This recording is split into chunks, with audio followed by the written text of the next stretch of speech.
Welcome back. Today on the program, we're doing a little bit of a look back, look ahead kind of situation. You know, at the end of the year, we're always looking at what we've accomplished over the course of the last year.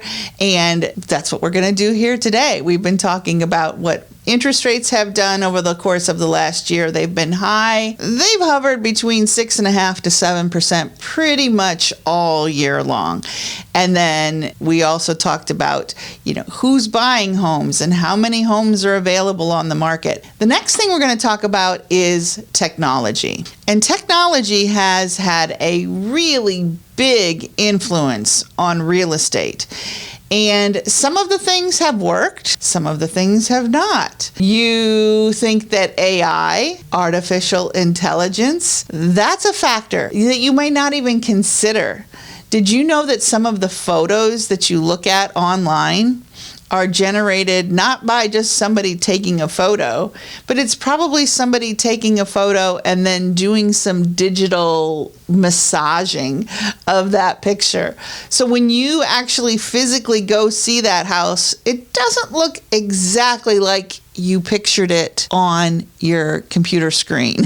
So AI and technology has really transformed the business of real estate. In my opinion, an AI robot will never take the place of a human Michelle Sloan. I hope not, at least for another 10 years or so while I'm in the business. But here's the thing. You will always need a person to help you through that process. You can get a lot of information online, but having an experienced licensed real estate agent who is looking out for your best interest is extremely important.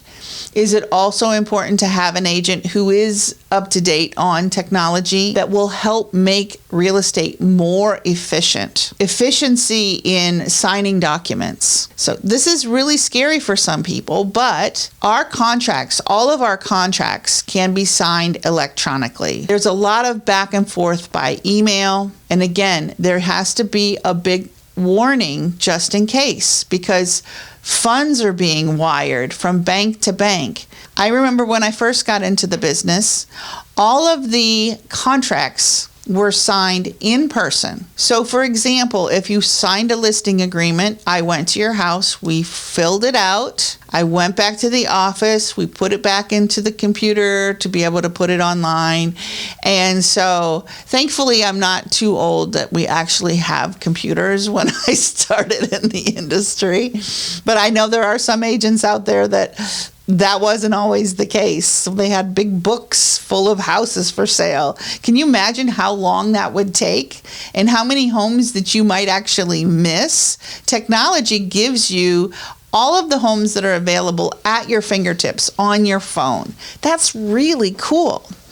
And so you have to understand that technology is going to make our lives more efficient, but you can't just take everything at face value. Can't believe everything that you see on the internet. You may see a lot of homes that are virtually toured, that you can tour a home without actually stepping foot in the home. Kind of like you can buy a car online and never test drive it. To me, and I may be old school, I want to drive that car to see how it feels, to see how easy it can be for me to get in and out of before I plunk down $50,000 or whatever that price may be on an automobile.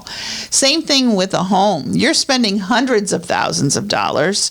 Would you buy a home online that you never stepped foot into? That's a question that you need to ask yourself. So that's another reason why virtual tours, while they're extremely helpful in our industry, they won't be everything all the time.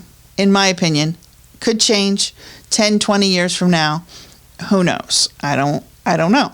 Transparent transactions. It is important that all transactions are transparent, meaning that you understand what you're signing. And with technology, sometimes that's a little bit more difficult because if you don't understand the legalese that is in these contracts, because it is a legal document, you may have to ask more questions. And if you don't know the questions to ask, again, hopefully you're talking to a real person who will be able to sit down with you, who will be able to help you understand all of the changes that have occurred over the course of the last 5 to 10 years. And we've had a lot of regulatory changes. We've had a lot of lending changes, efficiency evolving. Yeah, the buying process definitely is more efficient, and it is accessible to more and more people than ever before. So if you're in the market that you just like to look at homes online, you can do that. We're able to look into those $1 million properties without having $1 million. That's because of technology.